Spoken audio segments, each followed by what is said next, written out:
आज उदयपुर जिला मुख्यालय पर और विशेषकर हमारा संभाग मुख्यालय यूडीए को लेके जो जिस तरह से यूडीए का असंवैधानिक दृष्टि से विस्तार हो रहा है और जिस तरह से यहाँ पर बरसों से कहा जाए कि 50, 60, 100 सालों से जो आदिवासी समुदाय साथ ही अन्य पिछड़ा दलित आम व्यक्ति भी जो बसा हुआ है, इनकी जमीनों को यूडीए डेवलप के नाम पे हड़प रहा है। इस प्रकरण को लेके बिल प्रदेश मुक्ति मोर्चा के बैनर तले आज उदयपुर जिला कलेक्टर महोदय को ज्ञापन सौंपा गया है। ये बरसों से आदिवासियों के साथ अत्याचार किया जा रहा है, जल जंगल जमीन उनसे छीना जा रहा है। कहा जाता है कि विकास किया जाता है, लेकिन विकास के नाम पे आदिवासी समुदाय को विस्थापित किया जाता है असंवैधानिक दृष्टि से, क्योंकि संविधान के अंदर अनुच्छेद 243 ZC के तहत प्रावधान है कि शेड्यूल एरिया के अंदर नगर पालिका नगर परिषद असंवैधानिक है। इसके बावजूद भी वर्तमान सरकार हो या पूर्व सरकारें हो, सरकार कोई भी हो, लेकिन आदिवासियों की जो समस्या है वो जस के तस रहती है। वर्तमान देखा गया है, मैंने जो हवाला दिया अनुच्छेद 243 ZC का, यह संवैधानिक प्रावधान होने के बावजूद भी न ऐसा कानून आया है, इसके बावजूद भी आदिवासी इलाके के अंदर नगर पालिका नगर परिषद असंवैधानिक दृष्टि से यहाँ पर लागू की जा रही है। और इसी को विरोध में आज बिल प्रदेश मुक्ति मोर्चा के बैनर तले ये ज्ञापन दिया गया है। कौन कौन से इलाके हैं जिनको बाहर रखने की मांग जो है वो कर रहे हैं? अभी वर्तमान के अंदर जो 70 नए गांव जो जोड़े हैं, 70 नए गांव को जोड़ने का जो प्रस्ताव भेजा गया है, इन सारे गांवों को, और हम तो कहते हैं कि आदिवासी इलाके के अंदर यूडीए होना ही नहीं चाहिए, क्योंकि असंवैधानिक है इस इलाके के अंदर। अगर है भी सही तो पुराना जो है उससे आगे नहीं बढ़े, और पुराने के अंदर भी जो आदिवासी दलित पिछड़ा जो जिनका मकान बना हुआ है, जब यूडीए ही नहीं आया था इससे पहले से मकान बना हुआ है, इसका जितना कब्जा है उसके कब्जे का उसको मालिकाना हक मिलना चाहिए। आपके विधायक रिश्वत के आरोप में जिन्हें गिरफ्तार किया गया है, आपकी कमेटी भी बनाई गई है, 1 महीना पर उसको ज्यादा हो चुका है, किस तरह की आपने देखा होगा बागीदोरा की जनता ने जोरदार जवाब दे दिया। अभी उपचुनाव में जिस सीट से बागीदोरा विधायक जयकृष्ण पटेल चुनाव लड़े थे, जीते थे, षड्यंत्र पूर्वक वर्तमान सत्ताधारी लोगों ने फंसाया, जनता समझ चुकी थी। और वो विधायक फंसने के 1 महीने 15 दिन बाद बाई इलेक्शन होता है वहां पर पंचायती राज का, और जिस सीट पे बीजेपी 600 वोटों से, जिला पंचायत समिति सदस्य 600 वोटों से बीजेपी जीती हुई थी, वहां बीजेपी बुरी तरह से आज हार गई। तो बोले जनता ने जोरदार जवाब दे दिया है, और आने वाले समय में भी जनता जवाब दे देगी। राजस्थान के अंदर 1952 से लगा के आज तक 3000 के आसपास विधायक बने होंगे। 3000 में मान लो कुछ विधायक रिपीट हुए, तो अभी तक 2 से 2500 व्यक्ति विधायक बने, और पहली बार किसी विधायक को ट्रैप किया। हम ये नहीं कहते कि हो सकता है, लेकिन जितना हमारी जो टीम बनी थी, इसका कांति भाई बताएंगे कि जो टीम बनी थी और हम सब ने जो तहकीकात किया है कि ये षड्यंत्र के तहत फंसाया गया है। सामने वाले व्यक्ति ने 40 से 42 बार कॉल किए, आगे से फोन किए।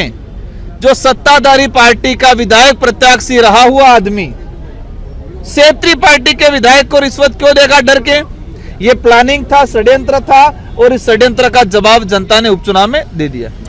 वसूली के आरोप पार्टी पर लगाए, और बीटीपी मन्नालाल जी, कौन मन्नालाल जी? सांसद यहाँ वाले, ओके। एज ए सांसद के रूप में उनको मैं सम्मान देता हूँ, लेकिन व्यक्ति सह वो मुझे लगते नहीं है कि उनके अंदर मानवता है। आदिवासियत तो नहीं है, लेकिन न मानवता है न इंसानियत है। आप सारे मीडिया साथियों ने सुना होगा, इनका ऑडियो वायरल हुआ था। ये फोन पे भाजपा के कार्यकर्ता को बोले, भाजपा का कार्यकर्ता कह रहा है कि आदिवासी समुदाय के घर हैं, यहाँ पर कुछ बाप बाड़े हैं।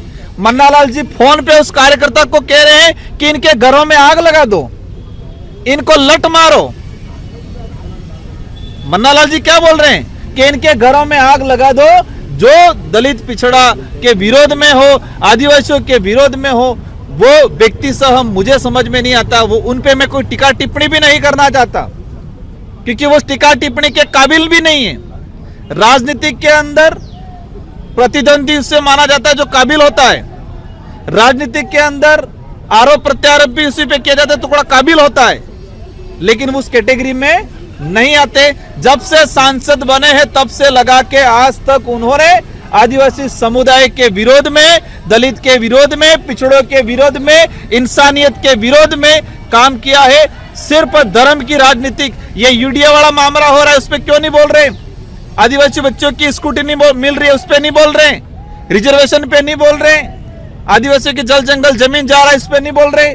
वो जाडोल फलासिया के अंदर पैंथर गया, वो पैंथर एक सांसद कह रहे कि भापाड़ों ने छोड़ा, भापाड़ों ने पैंथर छोड़ा। सरकार में है, उनकी खुद की सरकार है, और एक सांसद होते हुए इस तरह से आरोप आदिवासियों के घर जलाने की बात करते, वीडियो वायरल हो रहा है। आप खुद स्वीकार करो, अगर किसी दूसरे जनप्रतिनिधि ने फोन पे किसी उनके पार्टी के कार्यकर्ता को बोलते कि उनके आदिवासियों के घर जलाओ, क्या उस पे मुकदमा होता कि नहीं होता? होता मुकदमा। लेकिन मन्नालाल जी थे, भाजपा से थे, इसलिए मुकदमा भी नहीं हुआ, मामला भी दब गया और मीडिया भी बेचारे हाईलाइट ज्यादा नहीं कर पाई। मन्नालाल जी ने खुद ने स्वीकार किया दबी आवाज में, कहा मैंने बोला है आदिवासियों के घर जला दो, ये वर्ड बोला है। उस आदमी से क्या अपेक्षा कर सकते? ऐसे बताया है, सरकार पर भी आपने निशाना साधा। एसआई भर्ती का जिस तरह से प्रकरण तेजी से नए परतें जो खुल रही है, हम मानते हैं कि गरीब परिवार का बच्चा रात दिन मेहनत करता है, जो जिसके पास 2 वक्त की रोटी नहीं हो, रूम किराया नहीं हो, कोचिंग का पैसा नहीं हो, तो ऐसे लड़कों के साथ अन्याय हुआ है तो सरकार की जिम्मेदारी बनती है। और मैंने तो ये मांग कही है कि राजस्थान सरकार के मुख्यमंत्री जी प्रेस कॉन्फ्रेंस करें एसआई भर्ती को लेके, क्योंकि वर्तमान सरकार पेपर विरोध में, मतलब पेपर लीक के विरोध में पूरे राजस्थान के अंदर भाजपा ने माहौल बनाया था कि पेपर लीक बिल्कुल पिछली सरकार ने गलत किया, मान गए। लेकिन वर्तमान सरकार क्या कर रही है, अभी तक क्लियर नहीं हो पाया है। सरकार बनी 1 साल हो गया, एसआई भर्ती पे मुख्यमंत्री जी के अभी तक एक स्टेटमेंट नहीं आए, तो मुख्यमंत्री की जिम्मेदारी बनती है कि एसआई भर्ती पे खुला एक प्रेस वार्ता करें। Thank you. डॉक्टर किरोड़ीलाल जी मीणा मित्र हैं, ये बताएंगे इस पे। देखिए डॉक्टर साहब छापामारी कर रहे हैं, वो सरकार में रहते हुए एक दबंगताई के साथ में, ईमानदारी के साथ में काम कर रहे हैं। हम डॉक्टर साहब के साथ में, पार्टी के साथ में नहीं, सरकार का जो अंग है, कहीं न कहीं लगता है उनको कहीं कमजोरी है सरकार की, तो सरकार की कमजोरी को उजागर कर रहे हैं। वो सत्ता में थे, पहले भी इन्होंने सरकार के विरोध में काम किया था, चाहे कांग्रेस में सरकार में सत्ता में रहे हो, चाहे बीजेपी वसुंधरा सरकार में रहे हो, चाहे अब हो। वो अपनी अलग छवि है राजनीति करने की, हम उनके कायल है। धन्यवाद।